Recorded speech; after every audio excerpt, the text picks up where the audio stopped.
Good evening, everyone, and thank you so much for joining us for Bible study tonight. Tonight, we go back to 2017, and I did a series called Dear Younger Me, If I Knew Then What I Know Now. And with all of our kids going back to school, it is never a more relevant message than that one we did a few years ago. So grab everybody, sit back, grab some popcorn or something to drink, and enjoy part one of Dear Younger Me, If I Knew Then What I Know Now. Turn with me to Proverbs chapter 1. Somebody give me maybe a bottle of water I can put right up under there. That'd be great. Proverbs chapter 1. I'll give you all a moment to find Proverbs chapter 1, if y'all would do that. Proverbs chapter 1. Y'all got it? That's one or two people. Do y'all have it? Yes? I am going to be 50 years old this year. Thank you. I have a hard time saying that. I have a hard time saying that. I have a hard time saying it. I have a hard time. I hear what you're saying. I get it. But I have a hard time saying that. Because, see, I'm getting older, kicking and screaming. I am getting older, and I'm getting older, kicking and screaming. What are you saying about that, Pastor? I know, some of y'all might say, we ought to embrace aging. No, not for me. I'm fighting it tooth and nail. Come on. I mean, that aging thing is trying to pull me over the hill. And I've got anchors, and I've got ropes, and I got straps, and everything trying to keep me from going over that hill, and I can't stop. Now, if y'all have figured out how to stop that thing, y'all let me know. But I am fighting it tooth and nail. I am kicking. I'm getting older, kicking and screaming. I'm telling myself, I'm not going over that hill. Come on, somebody. And some of y'all saying, it's going to happen, Pastor.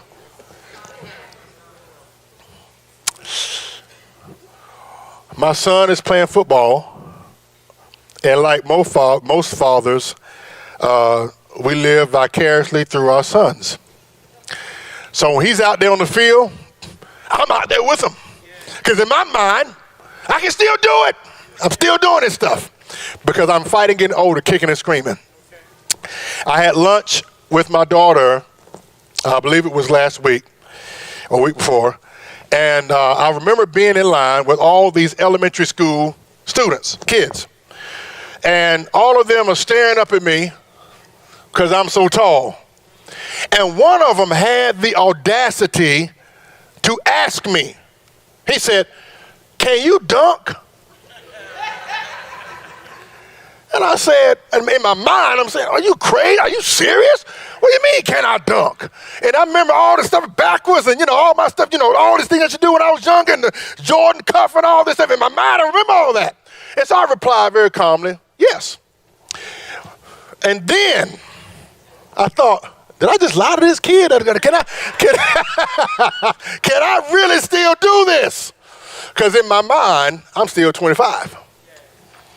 Because I'm getting older, kicking and screaming. Come on, somebody. Somebody ought to be in there. Maybe, is that just me? Anybody else getting older, kicking and screaming? Fighting it off? Getting older is greatly disturbing to me. But then I started thinking, as I've been meditating on this, I'm thinking, I'm getting older, I'm fighting it. But if I could go back in time and have just a few minutes with my younger self, what would I say? If I could just go back and just have a few minutes with my younger self, what would I say? And as I started praying about that and thought, so I've entitled this series. We're just going to introduce it today because I know it's Family Day, but we're just going to introduce this. And I've entitled this series, Dear Younger Me. It's a song out called Dear Younger Me, If I Knew Then What I Know Now. Everybody say, Dear Younger Me. Dear Younger Me. Now, if you're only 1 year old and you can't go back but so far, everybody say, Dear Younger Me, if I knew then what I know now. This is the problem for many of us. We don't know a whole lot more now than we did then. Now, I know it's none of y'all in here, maybe just somebody that's watching. But for some people, they don't know a whole lot more now than they did then. That's a shame. Few things are worse than a 60 or 70, 80-year-old person is just a bigger fool as they were when they were 20. There's a few things are worse than that. But as I look back at it, if I could just write myself a letter, going back to my younger self and write myself a letter, what would I tell myself? What would I say? I would certainly, we'll get into this in the coming weeks, but one of the things I would certainly say would warn myself about some of them crazy women that I had. Lord, have mercy. I would tell myself, please, and I'm not going to call the names because they could be watching.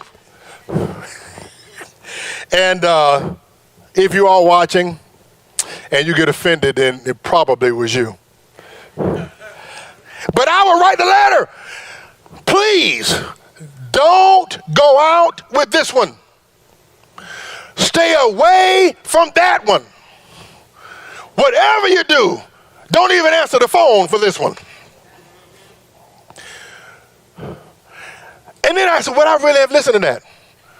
Have you ever tried to tell or warn a young man about a woman who you know would bring harm to his life? When that young man, the only thing he can see is this and the skirt tail or lack thereof. Have you ever tried to warn a young man about that woman? Some of y'all are saying, trust me. If he's got his mind on something, have you ever tried, let me go on the other side. Have you ever tried to warn a young lady who's got this man in mind, and she's already ahead 10 years, and she's down the aisle with 3 kids, and she's already got this figured out, and she thinks this is the one, and she ain't been out with him at one time, just talked to him on the phone last week. Have you ever tried to warn this woman, this man is not good? Have you ever tried to do that? What kind of response did you get? Oh my goodness. Everybody say, dear younger me. I would warn myself about all the financial mistakes. Don't do this. Make sure you do this. Make sure you do this. Put this aside. Now, some of us, if we had 5 minutes with our younger self, would take a piece of paper and write down some numbers that will be the winning lottery ticket for 2005. I ain't got nothing else to say. Just take this right here, and in 2004, this is the number. Just trust me, this is it. Come on, somebody. And then, you know, like people say sometimes, well, Pastor, why are you fighting getting older? Because if you're fighting getting older, all the things that happened to you contributed to who you are now. All that stuff, if you didn't have all those things happen to you, then you wouldn't be who you are now. That's nonsense. So how you say that? Well, let me.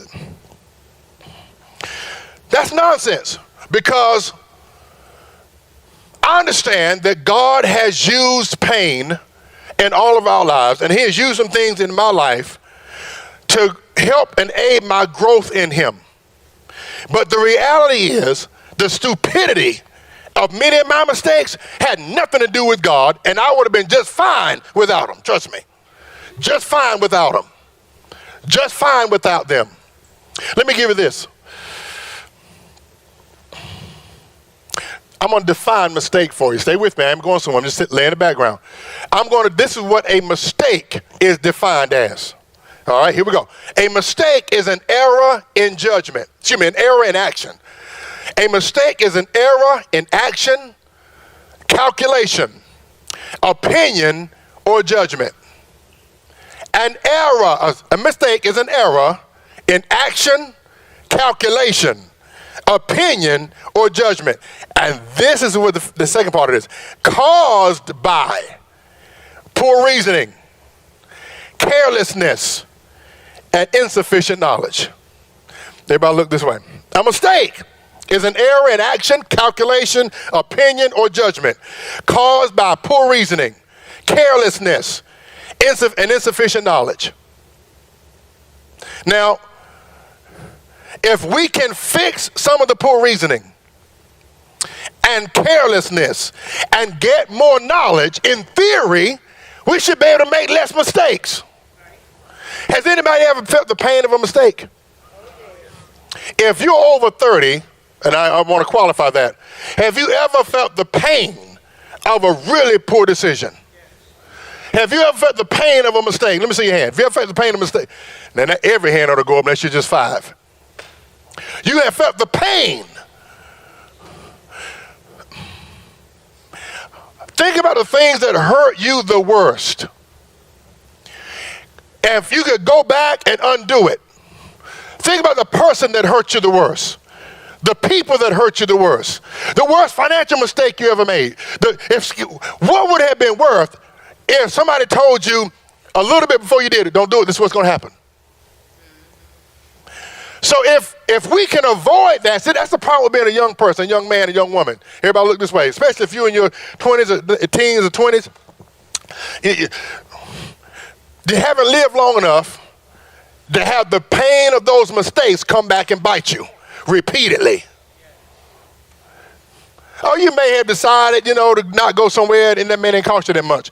But if you're that young, you haven't lived long enough to have the pain of really poor decisions come back and bite you repeatedly. That's why sometimes young people do crazy things. You know why? Because they don't know. They say, well, if I do this, they don't know. They haven't had that pain come back enough. Everybody say, dear younger me. I asked my dad, as I was preparing for this, what would you tell your younger self if you could go back and have a few minutes? What would you tell your younger self? And we'll get into the coming weeks what he said, but as I listened to what he said to me, my first thought was, those are the things he told me.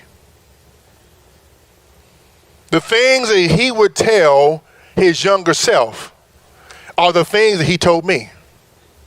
And when you look at the book of Proverbs, we're going to see it in just a moment. When you look at the book of Proverbs, the first 7 chapters and the very first verse, every one of them addresses a son, or we'll equivalent of children.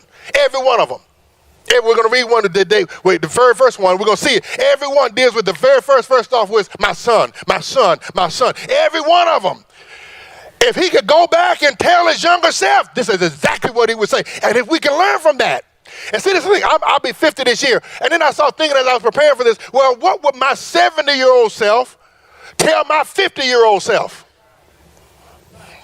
Y'all got Proverbs chapter 1? Look at Proverbs chapter 1, and God has given us an answer. I believe it. Look at Proverbs chapter 1. Look at verse 1. And the scripture says, the Proverbs of Solomon, the son of David, king of Israel. So he's the son of David, king of Israel. Verse 2. To know wisdom and instruction, to perceive the words of understanding, to receive the instruction of wisdom, justice, judgment, and equity. This is the purpose behind Proverbs. Look at verse 4. To give prudence to the simple, to the young man knowledge and discretion.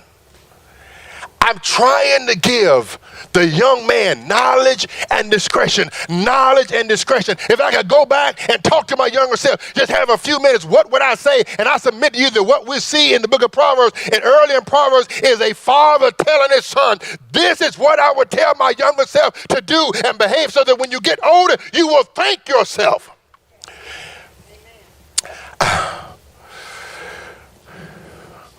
What would I tell my younger self? When you look at the book of Proverbs, where's Garrison? I'm going to need you just 1 second, Garrison. So stay right there.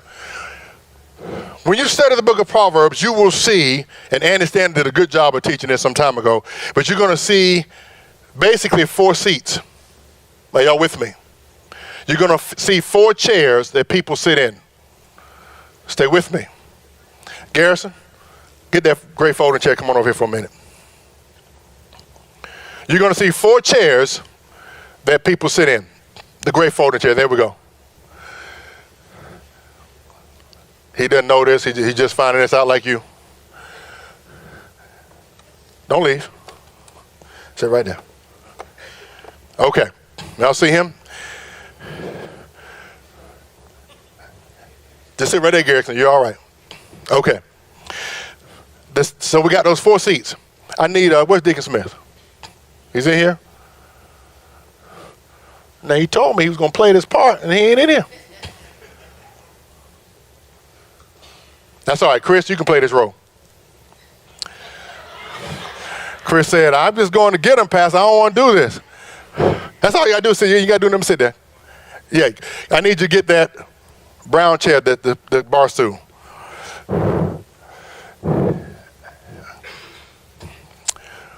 Those 4 seats. I'm going to tell you where they are while he's getting that. The first one is the seat of the simple.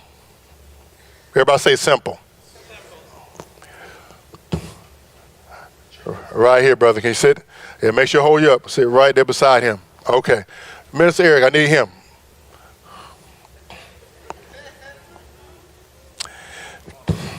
No, I didn't. Tim, go get him. The first seat is the seat of the simple. The second seat is the seat of the sinner. I know he's not a sinner. He's good and saved. He said, why got to be me, Pastor Bird? So he's the seat of the simple. He is the seat of the sinner. Now, if I can get Minister Eric, Tim, you have to play that role, brother.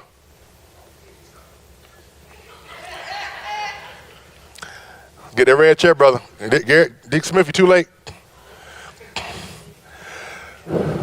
Yeah, you and Chris can have some words after the fact. There we go. It's here right there. I need one of those blue chairs out of that room in there. All right, there we go. He is the seat of the scornful. There we go. He's the seat of the scornful. Fold your arms, brother. That's right. I'm going to explain to you what they are in a minute. The first seat is the seat of the simple. The second seat is the seat of the sinner. The third seat is the seat of the scornful. I'm going to give you the fourth chair. I need to bring that all the way over here. Because we're going to be out of light over there. We don't want that person to be in darkness. There we go. Deacon Gary, I didn't get you before you got this, so this your spot right here. All right. I got to tell y'all, nobody has a cooler stride as Deacon Gary. Nobody has a cooler stride as Deacon Gary. I got to tell you, nobody does. All right, here we go. When you study the book of Proverbs, you have 4 seats. Are y'all with me? Okay. You have the seat of the simple. Simple simply is inexperienced. He's naive. Has nothing to do with his education, has nothing to do with his smarts or ability. He's just young. He's just inexperienced. He does not know. Nothing wrong with that.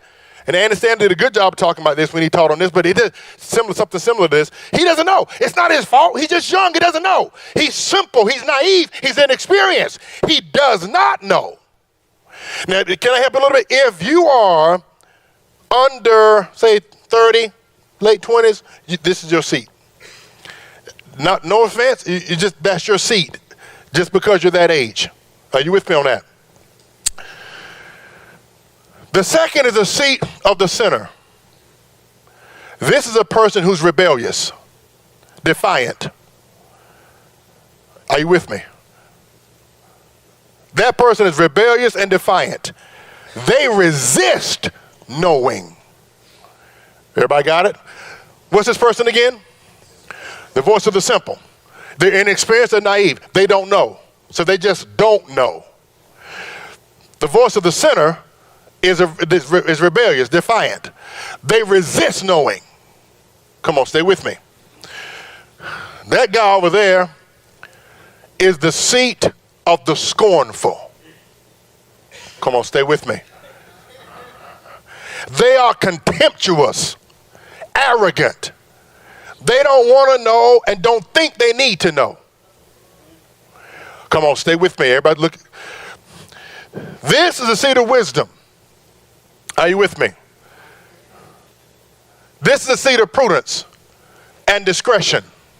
They already know and they help others to know. So you got those 4 seats. We have the seat of the simple. This person is just naive. He's inexperienced.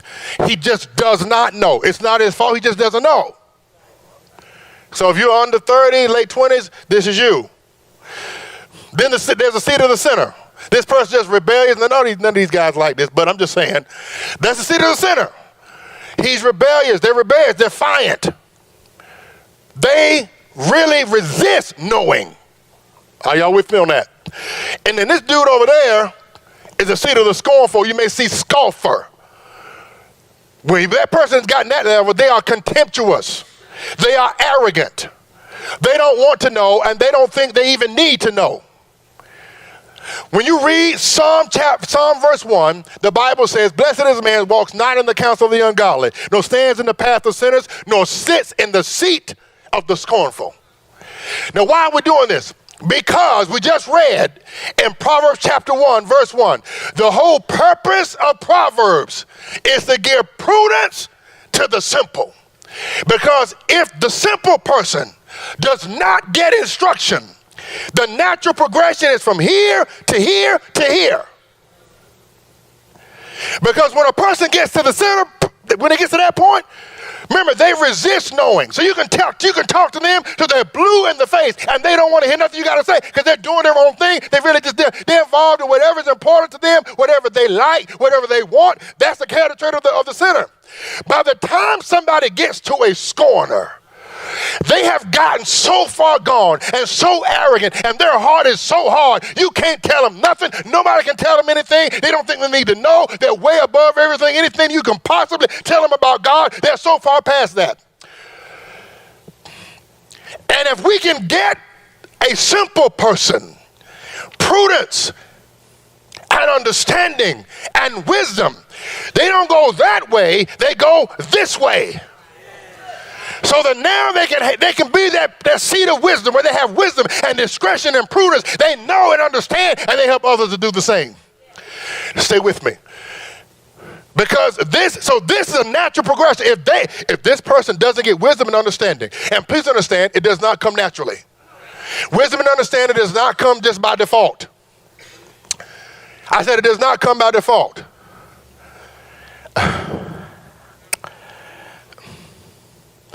Without sufficient instruction, this person, young and naive, moves to here. When he gets to that point, it's hard to reach him. Nobody is ever beyond the reach of God as long as they're on this earth. But this is hard to get this person. Because once they have got to that point and they've done their own way so long and their own thing so long, they don't want to hear anything else. They've done their own thing, their own way for so long. Then they continue moving and they get to that person over there.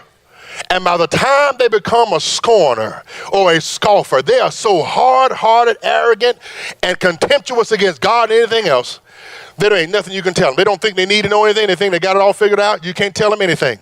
And it is almost impossible outside of the divine mighty hand of God to reach that person. It is so much better to give this person wisdom, instruction, and knowledge, and have this person receive it. So they don't go that way, they go this way. And you know what? He doesn't have to be Deacon Gary's age to sit in his seat. He just has to have wisdom, prudence, and discretion. And you know what I've discovered? We all start in the seat of the simple. Every one of us starts in the seat of the simple. We all start in the seat of the simple. How we respond to wisdom and knowledge and understanding will determine which direction we go. Because sometimes we say, well, you know, with young people, look, it's one of the stupidest things that I have ever heard in the entirety of my life, and I've said it here before, and young people have said it because I said it. You did your thing. Let me do my thing. You know what we're really saying is you busted your face, let me bust mine. That's an idiot. Why are you going to have to bust your face? You don't have to do that. Are y'all with me? Now I'm going to let them sit here for just for a second. Remember I told you the first 7 chapters. You go look at go chapter, Proverbs chapter 1, chapter 2, chapter 3, chapter 4, chapter 5, chapter 6. Every one of them, first verse begins with my son. Real quick, y'all in Proverbs chapter 1, look at verse chapter 3. We're going to skip through a little bit. Chapter 3. Chapter 3, Proverbs chapter 1. I'm sorry, Proverbs chapter 3, excuse me. Proverbs chapter 3, verse 1.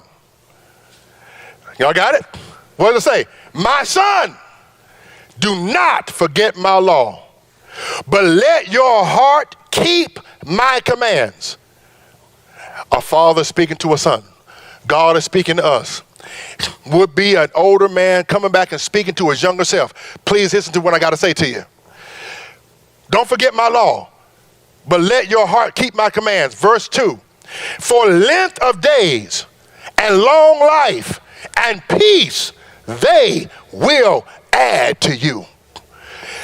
Length of days and long life. Y'all see that? How many know length of days and long life cannot be the same thing? Because if length of days and long life was the same thing, you would not have to have the word and in between them. For and is, I always do this, and is a what? It's a conjunction. Connecting two things together. So length of days and long life have to be two different things. Uh-oh. He said length of days and long life and peace, they will add to you. So what's the difference? I like the way another translation puts this. Another translation puts this as a life worth living. Not only will you live a long life, but you're going to have a life worth living. In other words, you're going to live a whole lot of days, and every day that you live is going to mean something. In other words, you're going to have a long life. You're going to live a lot of days, but that life that you live every single day is going to be worth something. It's going to be worth living. Why you want to live a life and live a long time and every day be full of a whole lot of chaos and pain and hurt because you don't know how to live? He says, if you just live, you just take my commands. These things will give you long life and length of days. Every day you have is going to be worth living. And on top of all of that, you're going to have peace. But the condition is this. Look at verse 1 again. The condition is, do not forget my law. Your heart, keep my commands. Those are the things. Are you with me? Remember I told you every verse, we're not going to read all of them for the sake of time. Look at chapter 5, Proverbs 5. Trust me, you can read chapter 2, you can read chapter 4. They'll say the same thing. It starts out with my son. Look at chapter 5, Proverbs chapter 5. Y'all ready? Look at verse 1. My son. There it is again. Everyone, all the way through chapter 7. My son, pay attention to my wisdom. Lend your ear to my understanding. Why would he have to say that? Everybody look this way. The only reason he would have to say that is because there are some people who won't do that. There are some people who just will not do that. Verse 1 again. My son, pay attention to my wisdom. Lend your ear to my understanding. Obviously, there are some sons who won't do that. There are some sons who will sit in the seat of the simple and just will not do it. You know, a few things are worse than not knowing and then not knowing that you don't know. I need to say that again. Few things are worse than not knowing, but then not knowing that you don't know. See, one thing I tell my wife sometimes, if I struggle with something, I don't know how to do this, but at least I know I don't know. Because if I know I don't know, then I know somebody got to help me. But if I don't know, and I don't know that I don't know, oh, that's bad. So the only reason he's saying that is because there are some people who won't do it. Here we go, verse 1 again. My son, pay attention to my wisdom. Lend your ear to my understanding. Verse 2, that you may preserve discretion, and your lips may do what? Keep knowledge. Didn't we just read that one of the reasons that one of the causes of mistakes is insufficient knowledge? We just read we read the definition of a mistake, and one of the causes of a mistake is insufficient knowledge. Well, if I had enough knowledge, well, then I can make a better decision. I don't have to make a mistake if I have enough knowledge. Well, if I'm simple, obviously I'm not old enough to have enough knowledge. But if somebody gives it to me, I can have it, I will know it, and I do not have to make a mistake. And you know what? It doesn't matter. It doesn't matter how old we are. I'm sure my 70-year-old self would love to come back and tell my 50-year-old self a few things to do. I'm trying to learn that. Why are you trying to learn that, Pastor? Your 70-year-old self came back in a time warp? He did. Some of y'all say, okay, Pastor, you done going off the deep end? No. I have a 72-year-old father. 71-year-old father. 72, 71, anyway. He's 70 years old. So I can call him today and say, what would you tell your 50-year-old self? What would you tell your 50-year-old self? Some mistakes you made at that time. Oh, my goodness. If I have enough knowledge. Are y'all with me? Titus chapter 2, I'm finished with this. Y'all all right? I'm almost done now. We'll just sit there. Titus chapter 2, we're going to finish with this. Titus chapter 2. So I'm just going to introduce this today, and as we go into this series, we're going to get more into what I would tell my younger self, and then obviously what my father said, what he would tell his younger self. We'll get into that in the coming weeks. Titus chapter 2. Last week, my wife read this, and in her message, she read this letter that she got from her grandmother that she was supposed to have gotten when she got married. She didn't get it till 20 years later. But it was a letter that was written to her cousin when her cousin got married almost 40 years ago. My wife was 8 at the time. And this was a letter written to her when she was getting married, giving her some wisdom. And she read this scripture, and this is so important. How many know Proverbs is a wonderful thing? One of the assignments my son had over the last few months was read Proverbs. He's almost done. What he doesn't know, he's going to find out now, is that he's going to read it at least 2 more times this summer. At least. Why? Because I'm telling him what I would tell my younger self. This is what my older self would tell my younger self if I can go back in time. Does everybody got Titus chapter 2? This is what should be happening, and I'm wrapping it up with this. Titus chapter 2, look at verse 1. But as for you, as Paul is speaking to Titus, who would have been like a pastor.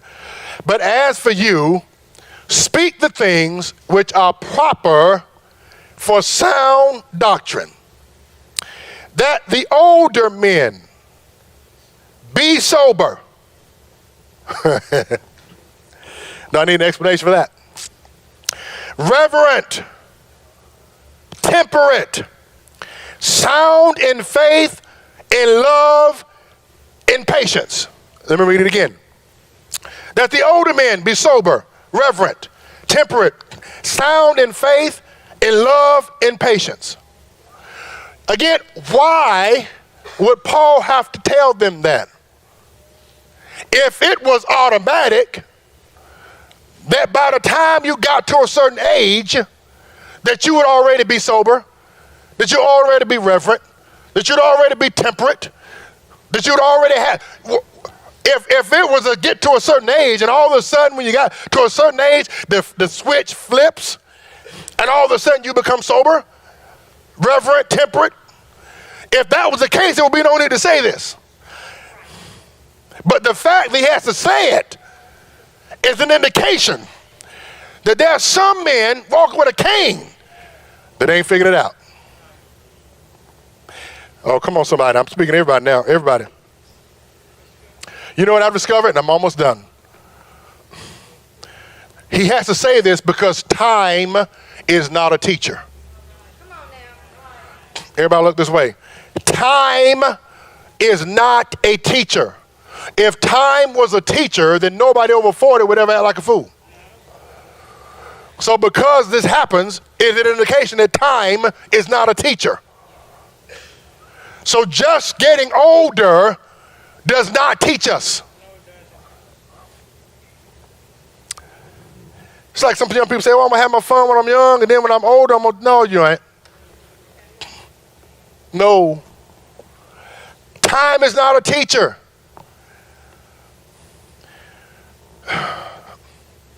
Time is not a teacher, but teaching takes time. Time is not a teacher, but teaching takes time. Come on, stay with me. I'm almost done. Time is not a teacher, but teaching takes time. If you were, I hate the New England Patriots. I really do. I don't like them at all. I don't know how my son likes them. He did not get that from me in my house. But the reality is, Bill Belichick is arguably one of the greatest coaches that have ever lived. So if I want to know as a young coach what to do, who should I go talk to? Go talk to Bill Belichick. In terms of, I'm just saying, you know how Bill Belichick got his start? He had a degree in economics. And when he graduated college with a degree in economics, he started his football career making $25 a week as a gopher for the head coach. That's it. Now, how you going to live even back then? How you get $25 a week? When you have a degree in economics? And through the course of time was mentored by another man named Bill Parcells. Served on his staff for over 16 years. There is no shortcut. There's no shortcut. So what he's doing there is not an accident. He was taught. Okay? Popovich. Best coach in the NBA by far. By far. If you want to know how to run an organization, how to go talk to Greg Popovich. Do you think that was an accident? Did he just walk out and say, oh, he just became? No.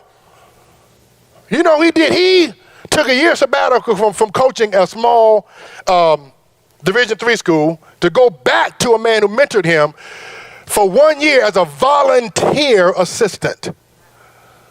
You know what that means? That means you don't get paid sitting under Larry Brown. And then eventually became an assistant and eventually got paid and eventually moved with him to the Spurs. So you think he got where he is by accident? He was taught. Teaching takes time. Somebody got to teach you. Somebody got to teach you. And so what Paul is telling, I'm finished with it. Paul said, look, verse 2, that the older men be sober, reverent, temperate, sound in faith, in love, and patience.